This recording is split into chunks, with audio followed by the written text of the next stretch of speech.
On the show, we've been following what's been going on with net neutrality at the FCC.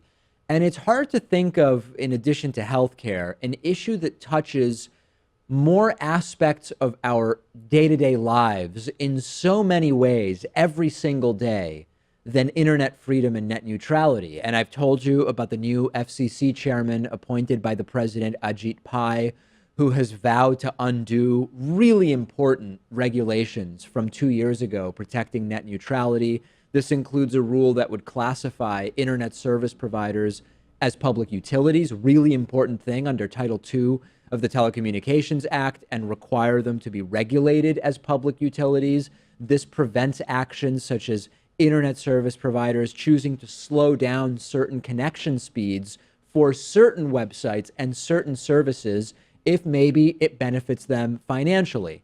Many people, probably most people, I would say, don't live in areas with much or any competition as far as internet service providers are concerned. So if these regulations are removed, many people will have no choice but to either have their internet access manipulated by the one carrier in town if you want internet at all, or to not have internet at home.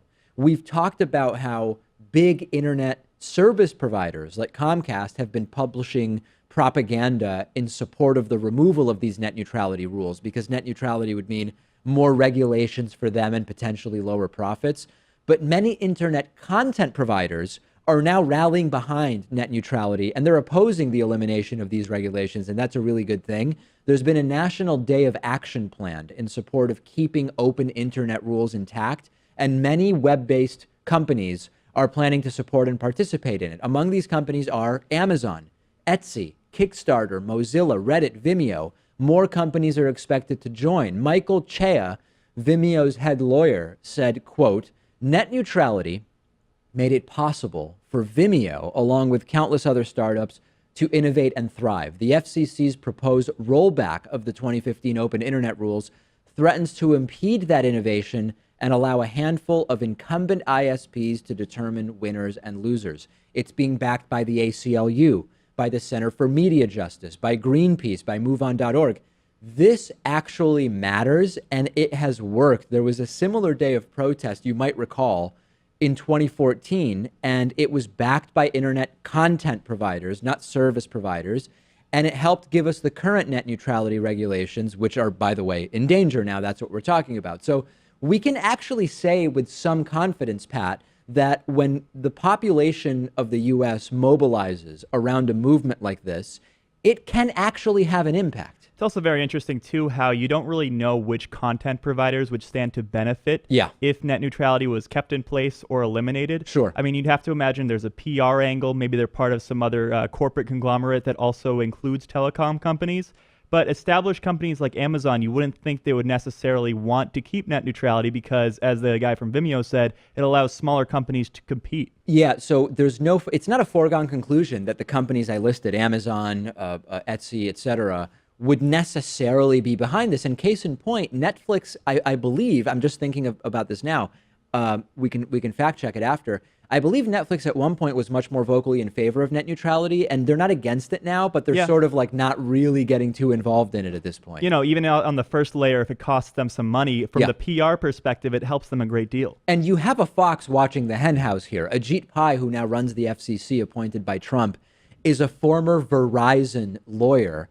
That's why it's especially important that people become engaged in this. And when John Oliver's episode about net neutrality and recently the sending comments to the FCC aired, it crashed the FCC website due to traffic. The FCC said that 5 million comments have been filed on the matter, at least partially connected to that story that John Oliver did. It was also great just to see him humiliate Ajit Pai and have that Reese's mug that was much bigger than the one he has. Reese's. That's another one we're putting on the list of interesting pronunciations from Pat. I know a lot of people who say Reese's. Reese's peanut butter cups? Reese's or Reese's. It's about the same thing. Well, you know, it's tomato, I guess we could call it. So there haven't been that many announcements about exactly what will happen on July 12th, this day of action. But all of these supporting internet content providers are going to have some kind of messaging on that day, similar to the SOPA blackout in 2012. I really am disappointed that this has become a partisan issue when you think about all of the implications.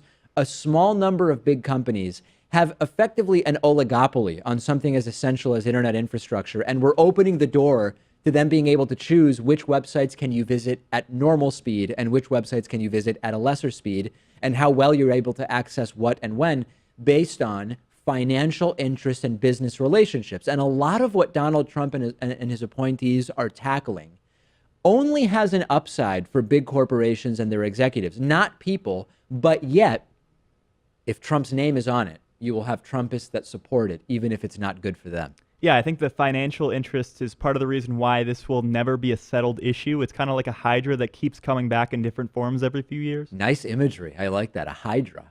What can you do? Sign up at battleforthenet.com.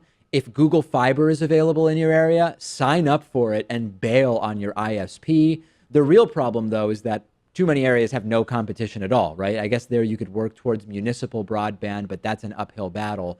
There is another angle, though, to the competition. If you could get more competition from internet service providers, to pick Amazon because they're on this list, Amazon could refuse to service one internet service provider and practically put them out of business. Imagine for a second, right? This is impractical. I mean, it's basically impossible currently. But imagine if there was a city where you had Comcast, Verizon, Google Fiber, whatever. Let's say there were 5 options, and Comcast takes an anti-net neutrality stance. Amazon could say, if our website determines that you're on Comcast, the connection won't work. Now, it could be self-sabotage because Amazon doesn't want to lose the customers that are getting on their platform from Comcast.